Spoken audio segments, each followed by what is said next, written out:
What's up YouTube? Got a new pickup I want to share with you guys today. These are a pair of bathing ape Sk8 Stas. For this video we'll do an unboxing of the shoes, talk about the materials and the contents that it comes with, then we'll talk about sizing, fit, and comfort, and then at the end we'll have a brief discussion about whether these shoes are worth it. So with that being said, let's get into it. Alright, quick unboxing. We got the bathing ape Sk8 Stas. Comes in this 360 camo box.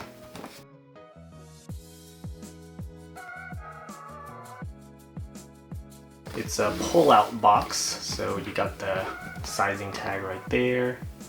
Colorway is Olive Drab, size 9.5. Got the pull-out box, so as we pull this open, first off you're greeted with a nice dust bag, a nice tan dust bag. It's like a canvasy type of material. Nice, thick, and durable. Pretty good size. Definitely one bag for two shoes here. Got a BAPE head placard here. It's like a little card. And on the back there's a bunch of care instructions. A bunch of these silica gel things. Ooh. These look way better in person. Right shoe, the Olive Drab colorway, Sk8 Stas. You got the star logo made of a nice smooth black leather. The upper is like a nice soft suede. The front part of it is a very light faded olive, whereas the back part of it is a darker olive. BAPE Sk8 on the Achilles area right there. And then on the lateral side of the shoe you have the 93 heel cup.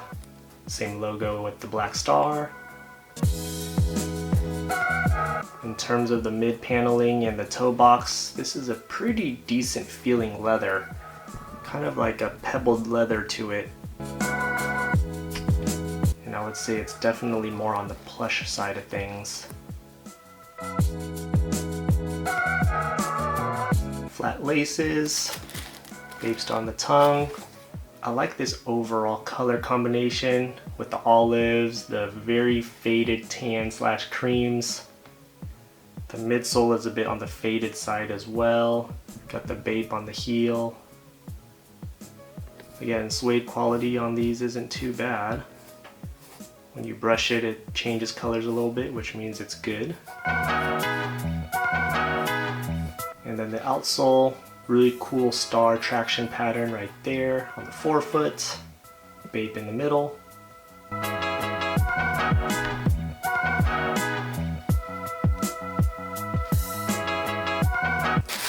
We use some extra filler paper in between the shoes. Here and here. Let's take out the other shoe real quick.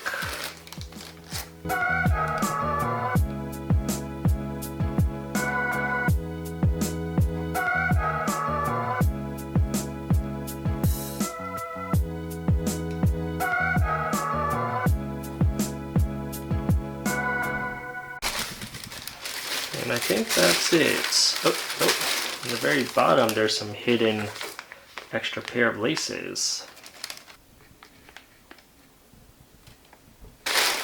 Alright, next let's talk about sizing and fit. Personally for me, I'll recommend true to size. My true to size is about 9.5, but sometimes I do wear 10s. Most Nikes behind me are 9.5s with some exceptions of 10s, but otherwise like my Air Force Ones, my Air Maxes, my Jordans, I'll go 9.5 in those. With these I went 9.5 also, and it pretty much worked out for me, so true to size is my general recommendation. Alright, so quick story as to why I caught these shoes. I've actually been into BAPE for the longest time, pretty much since the mid-2000s, and for some reason I've always gravitated towards the BAPE Stas and the Sk8 Stas in particular. So I've always been eyeing these sneakers, but for some reason I could just never get it upon myself to pay full retail for these shoes, so I've just been watching them for the longest time without pulling the trigger. Fast forward to just recently, news came out that Nike was suing BAPE, and for some reason that news particularly triggered my desire or my urgency to finally cop. I think it was out of this fear that if for some reason Nike is successful at suing BAPE, then these shoes might be discontinued, at least here in the United States. So I felt like there was a little more sense of urgency to cop before it was too late. Either too late in a sense where these shoes might be discontinued, or the prices are just going to start skyrocketing even more than they already are. So yeah, you have this combination of exclusivity / lack of accessibility with BAPE sneakers, at least for me, coupled with these news that might put BAPE at risk of future production of these sneakers, also coupled by my personal desire for BAPE in general. All these events put together just made me pull the trigger. So now that I have these sneakers in hand and got to break these in a little bit, here are my overall thoughts on the sneaker. Overall, I really do like this shoe. They definitely look better in person than in photos, and I really do like how they look on feet. But now the question is, are these shoes worth the about $300 price point? Personally for me, it's really borderline. Of course it depends on who you ask and what you value. If we're talking from a superficial standpoint, I will say that when you have these in hand, you do feel like you're getting a luxury product. From the fancy box, to all the contents that they included inside, to the quality of the materials they used on the shoe, again, you do feel like you're getting a luxury sneaker. However, just because they look nice does not mean they are comfortable at all. In fact, they're pretty stiff and require some break-in period.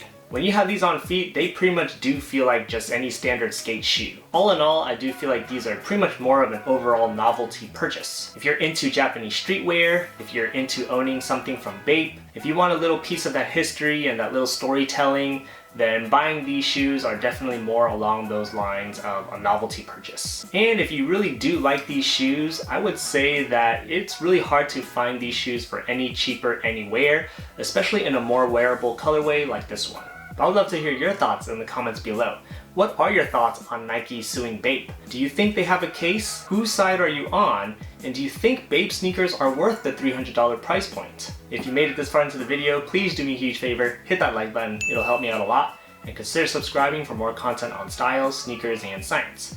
While you're at it, check out my other videos here or here. Otherwise, thanks for watching, and I'll see you next time. Peace.